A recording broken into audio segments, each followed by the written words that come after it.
You're listening to Your Magical Midlife, the podcast for women 40 and up. I'm Kate Higgins. I'm a licensed clinical social worker turned coach, and I'm here to be your guide, your friend, and your mentor. I'm here to light your way into your most magical midlife. Let's dive in.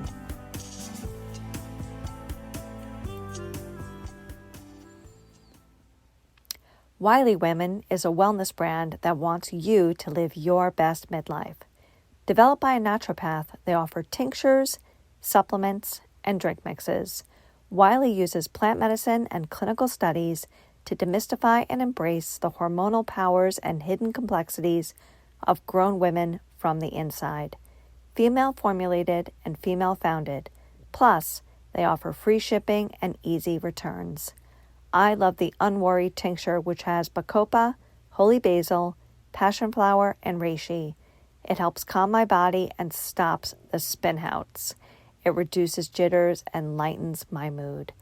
Go to www.wileywomen.com and use code KATEH2O at checkout to get 20% off.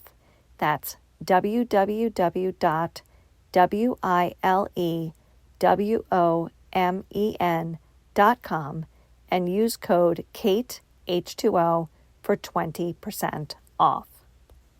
Welcome back to Your Magical Midlife.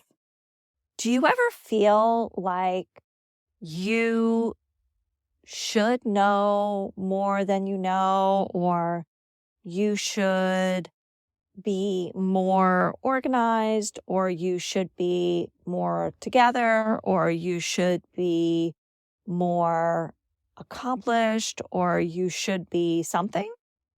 Do you ever feel like you have no idea how you got to the middle of your life and there's like some basic pieces of information that everybody else got?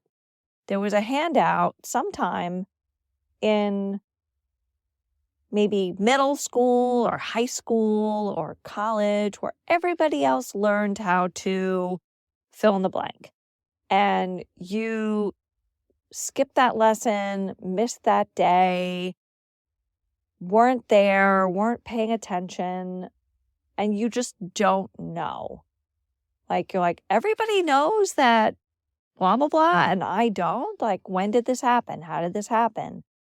I'm feeling like this a lot.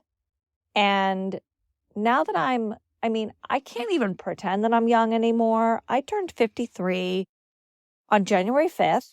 And, part of me is kind of, when I think that number and I look in the mirror, it just doesn't add up. And it's not because I think that I look 25. I know I don't look 25. I get mammed left, right, and center everywhere I go. And it's not because I live in the South where everybody says ma'am. It's because I'm definitely a ma'am.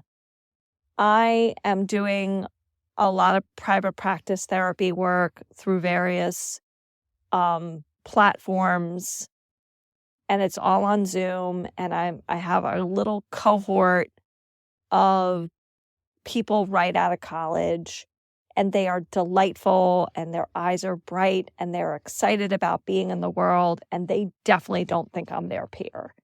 They definitely know that I am a middle-aged person, and for once in my life, I'm completely okay with it. There would have been a time where I would have wanted to be more identified with them.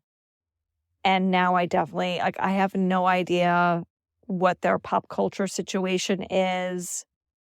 I mean, I have like a tiniest little bit of a flickering of knowledge about pop culture for them because I have Instagram. But if you lined up a whole bunch of people and you wanted me to pick out which one Dojo Cat is, I wouldn't even begin to be able to guess. I don't even know what a Dojo Cat is. And I'm at the age where I don't care. I don't care. I don't like any music that was recorded after, well, that's not true, but I don't listen to music generally that was recorded past, say, 2010. That's probably being kind of generous.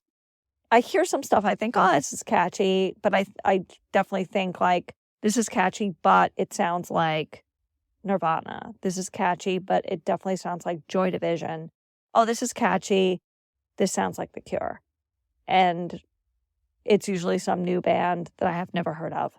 So, okay, that's definitely a tangent and an aside. What I really want to talk about today is when you feel like you're missing major life skills and you can't believe it, and you feel like you need to go to remedial adult school. I feel like I could definitely use a year or two in remedial adult school. There are so many things that I don't understand, and other people seem to have a firm grasp on, and I definitely don't. And I don't know if this is because I am a chronic late bloomer, which I definitely am. Hello, I didn't live with a man until I was like 48 years old. I didn't own a house until I was like 49 years old. I didn't start my career until I was 30. I've definitely have been like behind everybody else. But, I don't understand compound interest, for example. I haven't gotten a colonoscopy, and I'm 53, and supposedly you're supposed to get one in your 40s. And like, I'm just not interested in that. And like, I don't know how to properly do so many adult things. And I used to sort of snicker and judge when I would hear the millennials when they were still the kids. And now, my God, the millennials are like turning 40 or in their 40s, which is, again, another level of alarm. But again, I'm digressing. When I heard them say things like, oh, adulting is hard, like I used to be like, ugh, get over it. You're so pathetic. But now I'm like, oh my God, there's so many adult things that I just don't know how to do. If you came into my house, you might think it looks eccentric, but relatively normal, right? Definitely eccentric, but functional, right? But it's only functional because my partner is very organized and high functioning. And when I lived in Brooklyn by myself, if you opened a drawer in my apartment in Brooklyn, nothing was folded. Nothing, not a single thing. Everything was just thrown in there. I didn't even attempt to fold my sweaters or my leggings or whatever. Everything's just in there in a jumbled mess. And shamefully, I worked in retail for years. I did not work at the Gap. Okay, I never learned that fancy Gap sweater folding system that they made everybody learn. But I definitely worked at the Limited, where they were incredibly anal about the way everything had to be. So that was not a transferable skill for me. I don't fold anything in my drawers. Sometimes my partner snickers at me and I feel a wave of shame. But yeah, nothing's folded. This is another one. Like when I was still performing and I was making burlesque costumes, I have I call it my bag of shame. And I still have it in this house. And I can't bear to get rid of it, mostly because it's valuable. But I literally have a giant bag filled with rhinestones. And the rhinestones are not organized in any way. It's literally a bag of loose Swarovski crystals that are in several sizes and several colors, and they're all in like this mishmash bag. And it's so embarrassing. We have a closet in this house that's supposed to be our storage closet with our extra food and some extra water. And I have made this closet into the chaos room. It's just the chaos room. At least it has a door. And if you came to the house, you wouldn't see it. But if you went into the room, it's a disaster. If someone has to come and repair the hot water tank, I would have to have a couple of hours notice to make it passable, presentable, to make it look not like clearly an insane person lives here. So there's that. And my partner is kind of person, he's the man with the garage filled with jars. And the jars all have bits and brackets and screws and nails. And his is not a jumble bag of screws all together, whatever size it is. His is neat, organized on the shelf. There's like a jar with washers, and then there's a jar with screws that are all the same size. And then there's another jar with another size screw that's in there. And then there's a jar filled with nails of one size. And everything is exactly the way it's supposed to be. And that is not how I live my life. I had another male friend years and years and years ago who witnessed to his horror me putting a picture on the wall using a high heel as a hammer. And for my birthday, he showed up at my apartment with a beautifully wrapped women's toolkit that he gave me. It was pink. I don't know what happened to it, but I do thank him for it still to this day. That was a very sweet gift. It did not make well, you know what? It might be in my attic. Could very well be in our attic, but I don't know because I don't go to the attic, because I'm not allowed in the attic, because if I go up to the attic, I'm going to cause chaos. I don't know how this really happened. I don't know how I missed these skills that people seem to just know how to do, right? I don't know. I grew up in a home with two parents, right? I had that going for me. I went to a good school, right? Supposedly they kept telling us it was a good school.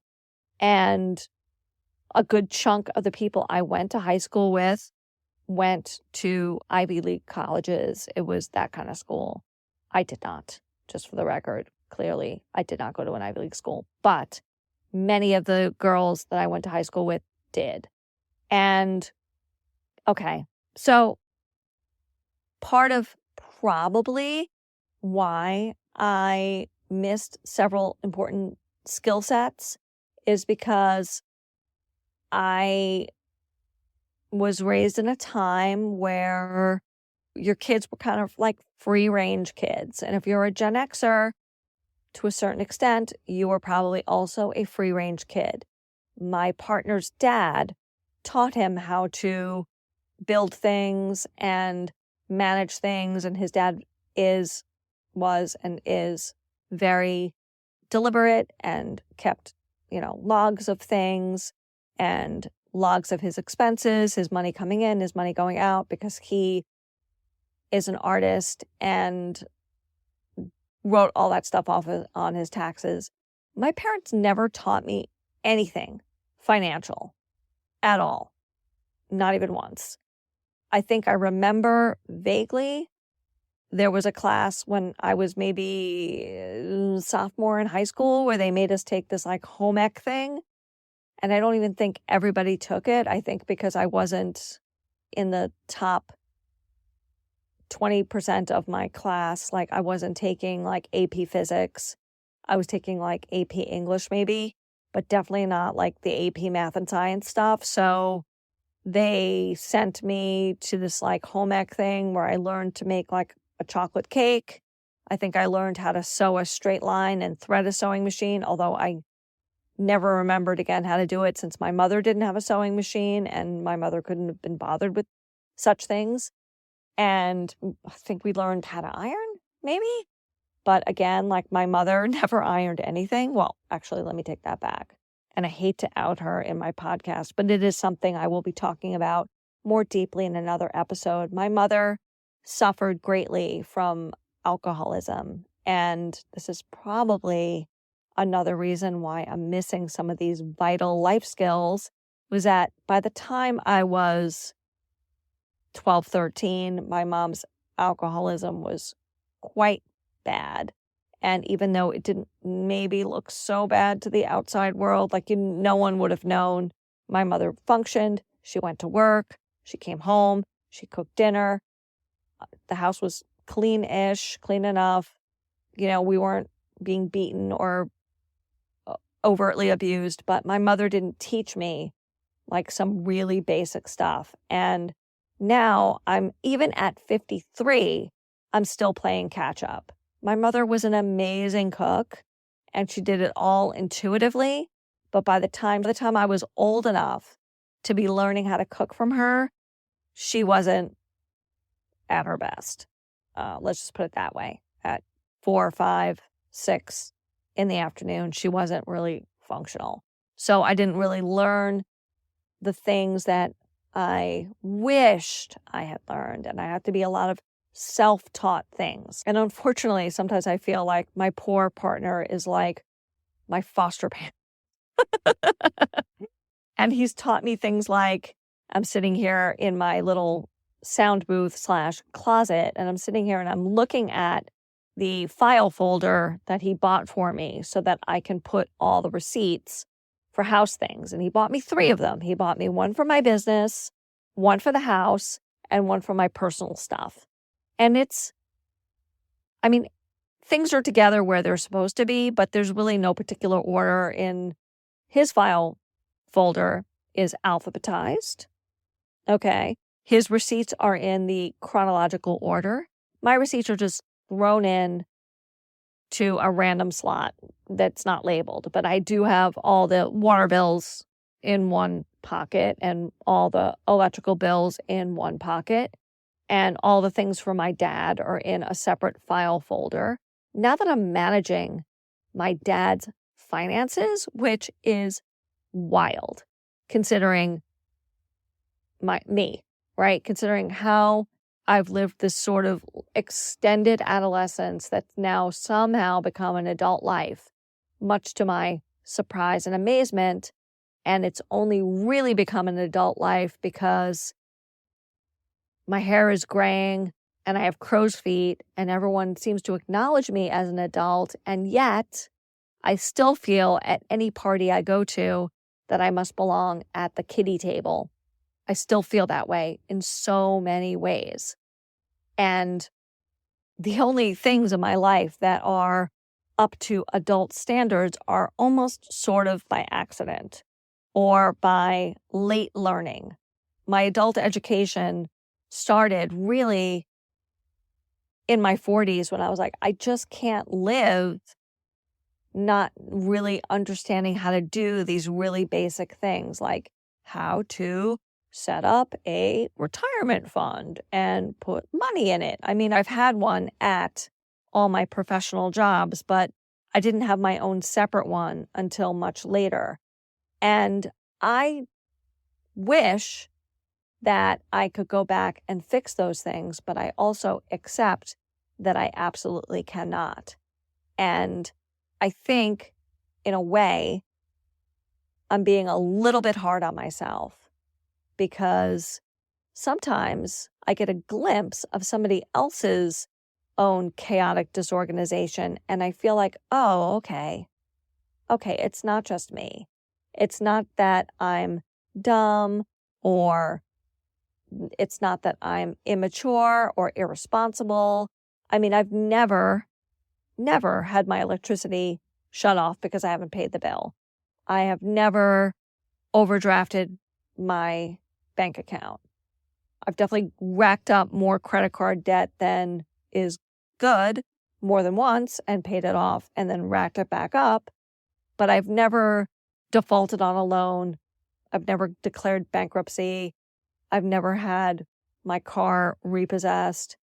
But I've definitely not known that when you have a car, you need to get the oil changed regularly and you need to get the tires rotated regularly and you need to maybe even buy new tires regularly. In fact, when my parents gave me my mother's 2000 Jeep Cherokee when I moved here to Florida in 2019, so they gave me like a almost 20-year-old car because I had cleaned their house out before they left for Delaware from Staten Island. I had assisted with cleaning their house out and did most of it. They agreed to sign over the title to the Jeep. I took the Jeep to get checked before I took it to Florida on the auto train, and I was informed that the car had 4 bald tires on it because my parents, in the great tradition of not being fantastic adults, not adulting very well, they didn't ever, I think it had maybe not the original tires, but the tires were definitely over a decade old, as per the nice mechanic on Flatbush Avenue, who was horrified that I was going to even drive to Virginia to put this car on the auto train from Brooklyn. He was like, you can't drive this car on these tires. This is completely unsafe. There's no tread. And I was like, what's a tread? Because no one taught me the most basic shit. And if you can relate to this, if you had a parent that worked all the time, or had parents that worked all the time, or was raised by a single parent who had to work all the time, or was raised in an alcoholic home, or a chaotic home, or a home where there wasn't a whole lot of parenting happening, you are probably missing major gaps in your adult functioning too. So maybe it's not just me. Can you relate in any way? Maybe we need remedial adult school. And if you are an entrepreneur and you are listening to this, I am definitely not going to run with that idea. So feel free, take the idea, open remedial adult school, and I will be your first pupil. Let's pull a card, my love. Let's see what's going on. Are we ever, ever, ever going to feel legitimate like real adults? Are we ever going to have our ever-loving shit together? Let's find out and pull a card. Our card for this episode is the Queen of Swords. I pulled her before for this very podcast. The Queen of Swords is that great crone energy. It is all about standing in your power. It's all about being sure and being clear, being knowledgeable, and being wise. So I guess the message of the Queen of Swords as it relates to this episode is, in time, you will step into that knowledgeable, all-knowing version of yourself. Have a great week, and thank you so much for listening. Take care. Thanks again for listening to Your Magical Midlife. I'm Kate Higgins, your host. You can follow me on Instagram at Your Magical Midlife. You can check out my offerings on my website, www.yourmagicalmidlife.com. I offer one-to-one coaching, group coaching, retreats, a blog, and this podcast. Please remember to like, rate, and review to keep me in those algorithms.